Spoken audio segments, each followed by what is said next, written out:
Did you check out the last video I posted of our interview series with Arian Jansen, SonoruS Audio? If you haven't, why haven't you?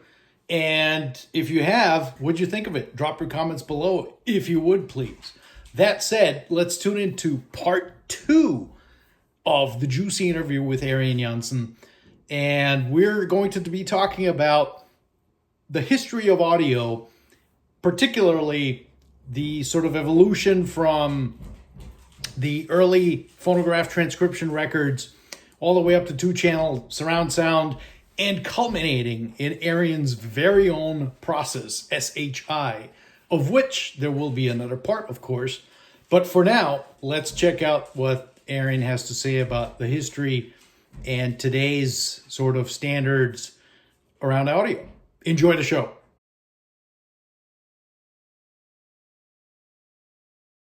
So, Arian, that then brings us into high-end audio. Ooh.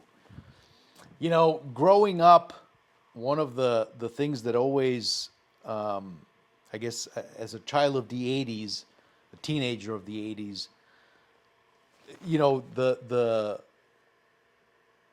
on one hand, audio, music playback, etc., but on the other hand, I also loved video, right? It was the VHS obviously became the standard, and we had recorders, and you would record your shows and all that, and then obviously in the 90s we went from VHS to DVD, which improved the resolution from 250 lines to 700 whatever lines of resolution, and that was a market improvement, right? And then you had, obviously 1080p, and then Blu-ray came out. Now we have 4K, we have 8K, and with each successive generation, you can clearly see, experience, an improved visual fidelity of the image. And yet when I take that concept and superimpose it onto audio, we're still listening to two speakers. What the heck happened? Like, yeah, we had DSD, MQA, all that stuff, but to me, 2496, 24192, the high res wars, but it's still only 2-channel playback. What the heck happened? Yeah, I mean the audio, especially the high-end audio industry, is a weird beast basically. If you look at the background of the evolution, you can see evolution in video. And you can see evolution in pretty much everything that we know. If it's again the computers, cars, it. Audio started off with an evolution like pretty much everything. So we went from crackling 78s on a mechanical playback hand wound, yeah, to kind of improving that gradually over in the 30s, long 40s, play record, and then eventually there is a substantial step forward, which is going from mono to stereo, which gives us a completely new dimension. So that was a substantial step forward. That's evolution as you would expect it in any technology. Yep. And including the famous recordings that I love and cherish and love to collect, the stereophonic effect records. Yeah. This is the left channel. This is the right channel. Ping pong, ping pong.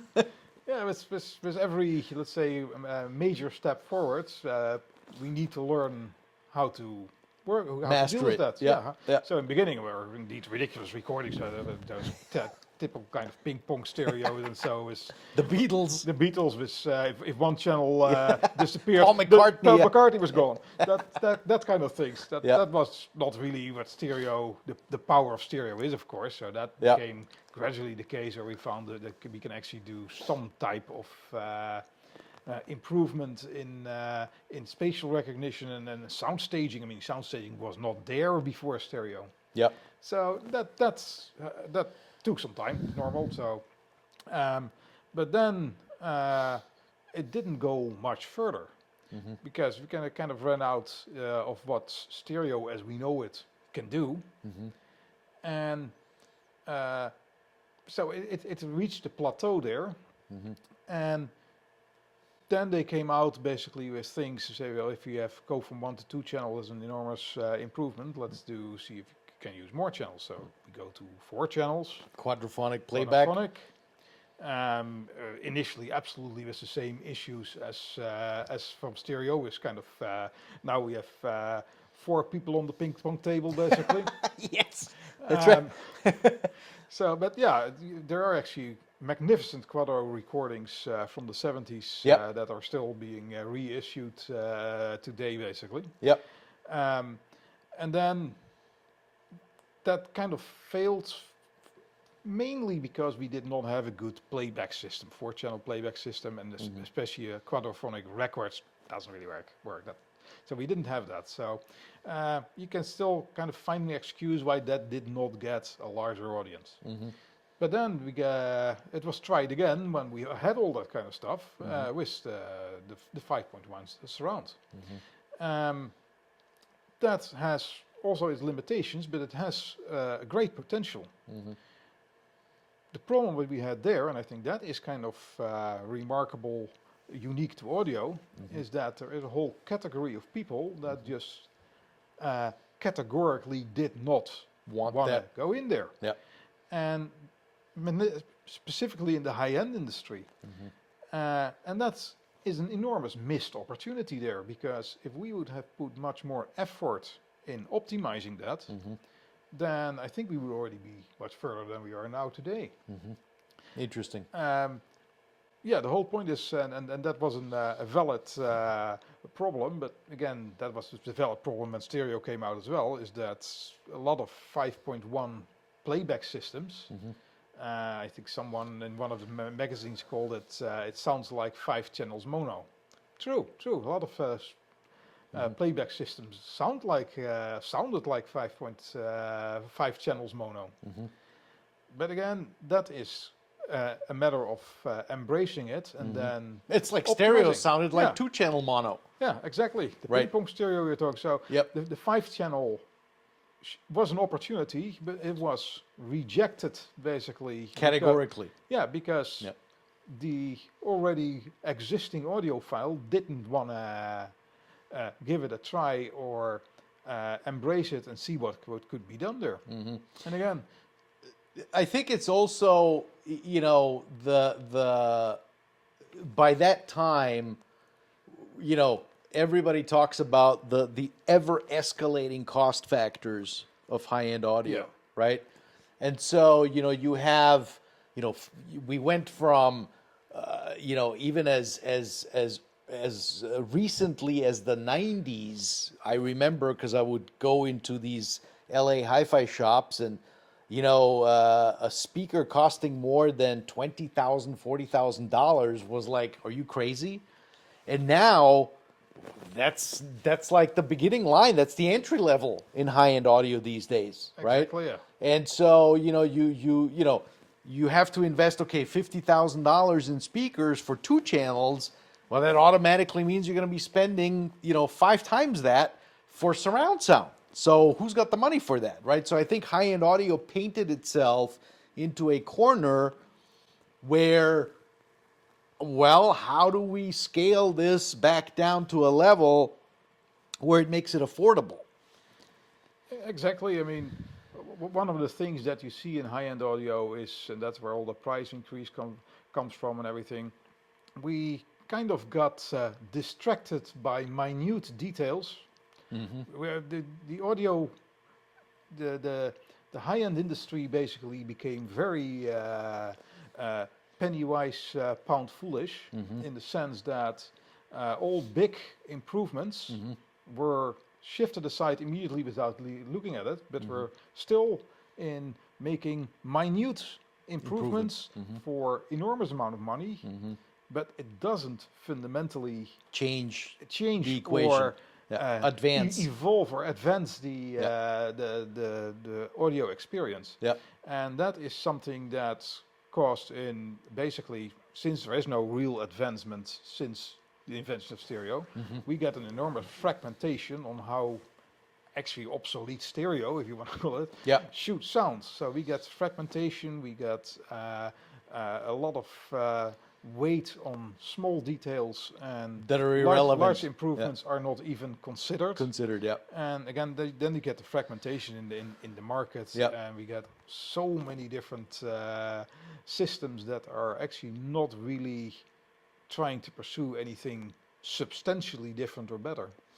You know, interesting side point or part of the conversation, I think, where, in my opinion, high-end audio is dangerously close to becoming even more fragmented, even more of a speck of dust somewhere. Because on the consumer side, on let's call it the mass consumer side, technology has advanced dramatically. And so, for example, you know, just to use Apple as a name because they have, you know, obviously the incredible marketing machine behind them, they launched spatial audio a couple of years ago. And so you can now experience spatial audio with headphones, and it sounds, when it's well done, it sounds dramatically better than two-channel stereo playback. And so I think as more and more people are going to get used to that spatial audio sound, they're going to come to a show or someone's home or whatever, and you're going to pluck them down in front of your, you know, fancy $1 million system, and they're going to be like, Yes. what is this? They're not going to be all that impressed now. Why am I only listening to two channels? Where's my spatial audio? Why do I not, you know, perceive the experience of being in the hall, or et cetera, et cetera? So I think it's different than from years before, because the commercial aspect of bringing surround audio, spatial audio, let's call it that, has basically progressed at a much higher level today than it's ever been. Yeah, I mean, you can see that I mean, it has been standing still for a long time, but you see kind of new things coming out, but totally independent from the high-end audio Yes. Press, area, basically. Yeah, and by the way, I am still today seeing the exact same indifference to it, spatial audio, as it was with surround sound, as it was with quadrophonic. Oh, it's a gimmick. It's silly. I mean, literally, there's only one person that I know of in high-end audio that has embraced spatial audio, Chris Conacher, formerly computer audiophile style these days. He switched to Dolby Atmos about 2 years ago, and he documented that journey with his Wilson speakers. So he's got two main Wilson speakers up front, and then the surround sounds. I think it's like 9 or 12 speakers that he has, and he loves it.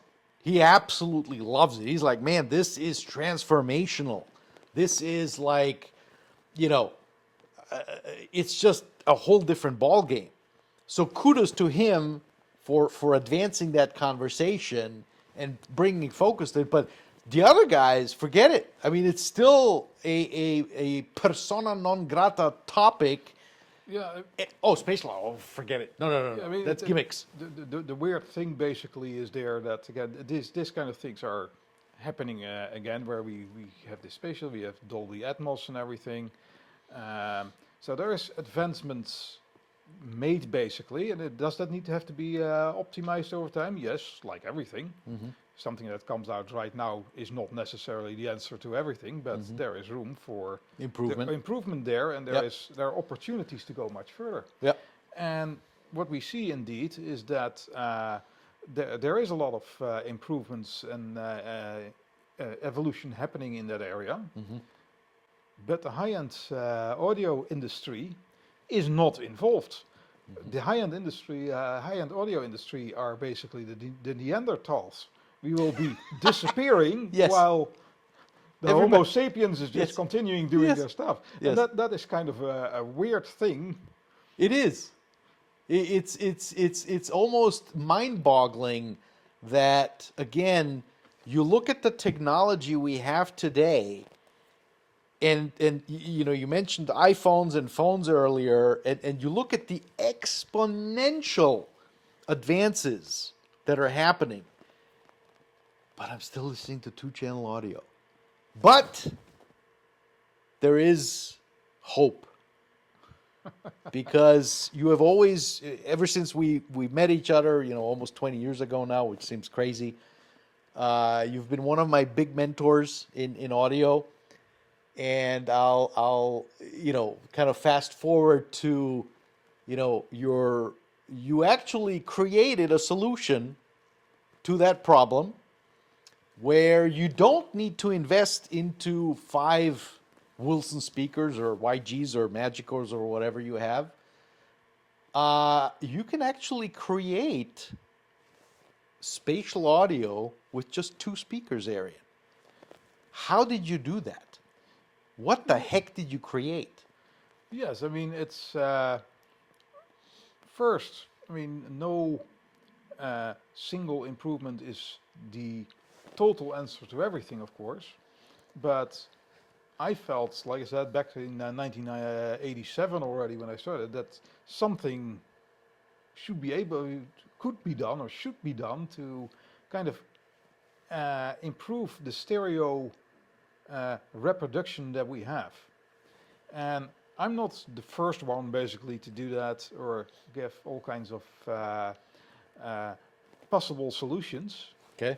but all the things that we've seen coming by in stereo expansion, and at some point one of the most successful, I think, was Q Sound. I mean, Yep. even audiophiles are very well aware of that, thanks to some of the albums where it's Roger Waters. Roger Waters. I mean, everybody knows that. Yep. But we also know, if you listen to Roger Waters, for instance, an interesting example, even though the Q sound works extremely well, it's all kind of a little bit telephone-like. It's very narrow in frequency. Yep.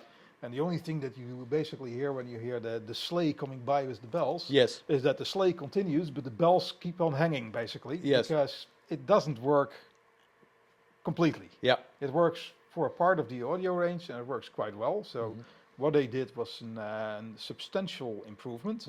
And lo and behold, actually, it was also kind of accepted by the high-end Surprisingly. audio industry. And, Yeah. and that's kind of surprising. But it didn't really go much further than that. And there, again, Q Sound was not the only one. I think Q Sound was pretty much in The my one that knows. Yeah. Yeah, that also works pretty impressive. Other Yeah. ones are falling flat in all kinds of ways. Yeah. So When did QSAT come out? That's what, like 80s or something, or it's 90s? in early 90s. I think the first real album was the Soul Cages from Sting, Okay. where it's used in a very good Oh, wow. good way. I didn't know that. Interesting. Yeah, Okay. that's, and we're talking 91 or so. 90 So okay. that's pretty much where it is. Interesting. Where it started, and Yeah. very well done. Okay. Interesting. But again, it has limitations. And one of the limitations is that the more you listen to it, the illusion erodes, because there are many errors in it, and it's not completely natural. So already from my beginnings in this area, and again after I started, Q Sound came along only a couple of years later after I started investigating that. So I obviously took into account whatever they had discovered. And my own findings, basically, and I used some of the interaural cross cancellation that a lot of these systems use. It's only one aspect in my technology, but another point, and that's why I pointed out specifically the sleigh in Roger Waters' "I'm Used to Death," where it sounds very good when it comes by, but for some reason the bells fall off the sleigh when it disappears on the right side. That is because this spatial hearing that we have actually only happens in a limited frequency range. Okay. And what I added basically mainly to that, and that's where the holographic imaging comes in, is that we hear certain sounds move in space, even though our hearing cannot actually pick that up, but we hear that by association. So if the association of certain frequency ranges with the ranges that we can actually hear where it's located, if Okay. that association in our brain is fixed, basically is connected, we can hear, in this case, the sleigh. We can actually hear the sleigh and the bells going all the way there, even though we could not even hear the bells all the way over there. So that association is a very important thing. It's very important that because let's be true, it's an illusion. Even stereo as it is an illusion, and we know that because we want to have the illusion of being at the venue. But the illusion needs to be as perfect, as close as reality is. It has to be there, and it has to have so little incredible parts of it that your brain will not poke through it. So that's where a lot of my research has been in, is not so much in being able to get a sound located outside of the speaker field or so. That's where most of these things like Q-Sound is Yep. going for. Is okay, I'm going to hear the dog barking in Yep. in the neighbor's yard, basically. Yep. But that's also very narrow frequency range. Okay. So what I wanted to do is basically able to have a full drum kit, including the bass drum and the cymbals and so, and move that with my mixing console. Basically, move the whole thing to the right side of the speakers. So including the bass drum. You hear the bass drum there, even though you cannot really distinguish those kind of low frequencies where it's located. And the cymbals, also same thing. It's very high frequency where your hearing does not allow a lot of placement. But it's that association basically that moves whole instruments around. And that is where, let's say, the SonoruS Holographic Imaging excels in, basically, compared to all the other older systems, and people are still using it because it's simple. It's relatively simple to move something outside the speaker field, but not in a credible way. And that's what SHI basically does. It's puts that association of frequency areas and so that you can hear whole instruments basically outside the speaker fields. You can make a sound stage that basically is larger than your speaker fields, which is kind of obvious because a symphony orchestra, like I said, doesn't fit in your room. And so you need to have something that is larger than your speaker field. Yep. Same thing kind of in depth happens as well. Now, what's fascinating to me as a layman, and that was the thing that took me forever to really understand, is that three critical aspects to your SHI technology. You don't need an SHI decoder for playback.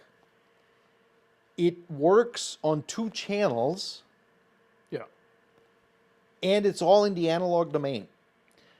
it's all in the analog domain. To start with the last one, basically, that is not for some analog purist reason or so. It's mainly when I was starting to do this, I actually used some digital filtering and everything, because in the digital domain you can very easily take shortcuts. But those shortcuts always include a non-linear use of time, which you can do in digital filters. You can actually use stuff from the future, basically, in the current playback. So you can actually skip parts in time. The digital filters do that all the time. That's why we have pre-ringing in on digital recordings, that kind of stuff. But it's an unnatural thing. It does not. There's no analogy of that in real life. So I found out that the shortcuts I did in using digital filters was one of the main reasons why your brain didn't take the illusion after a while. Interesting. So I decided at some point, so if I cannot do it in the analog domain, then it's something unnatural, and that cannot be the case because we listen naturally. So I'm going to do it only in the analog domain. Interesting. And that does not mean that at the end of the whole process, you can put it in a digital file. That's not an issue. But the processing of the holographic imaging process, basically internally, is fully analog, so that no unnatural shortcuts can be made. So that's the reason why it's fully analog. So not because of Yeah. the analog. The alter. Purist reasons Yeah. or so. Yeah. It is there because it is analog, so that's Yes. fine. But that's not the reason. Yeah. And so you don't need a decoder for playback. So basically, you're able to record that into 2 channels. Yes, it's all on the recording side. So as soon as I basically do it on tapes, but we can see it in the Yarloom on CDs and downloads and everything as well. Or streaming when we're doing your Cobas, when you're Yep, playing it, exactly. filtering it live. It's in there basically, and it works there as well as it does on an analog tape, basically. So you do not need anything special on the playback side, other than a phase coherent system. So a system that makes severe phase errors. That is interfering with, it's actually interfering with anything you play back. But for holographic imaging also is also compromised by playback systems with major phase mishaps in it. Interesting side note, I'm noticing it less, but there was a period of time where it was all about frequency response, 20 to 20. It was all about the linearity in the frequency response, the time domain, adjusting the speakers so that but very little was discussed around phase coherence. And once you hear phase coherent system, you can immediately unhear a phase coherent system. And you're like, something's wrong here. It doesn't sound right. Yeah. The images are diffuse. Everything falls apart. There is no sound stage. Whereas you play back a proper, even just a stereo recording on a phase coherent system, the illusion becomes that much more plausible. Yeah, that is correct. Again, like I said, for the holographic imaging, compared to a lot of the other things, it's not only that it has an immediately more natural feel to it, but very important is that your brain does not poke through the illusion at some point. Because if it poked through the illusion, then the fun was short-lived. Let's put it that way.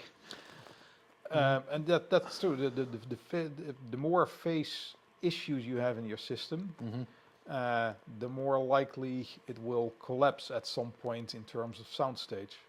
But again, it's not different in stereo. In stereo, those errors are there as well, and it also makes it more difficult to listen to hear a soundstage.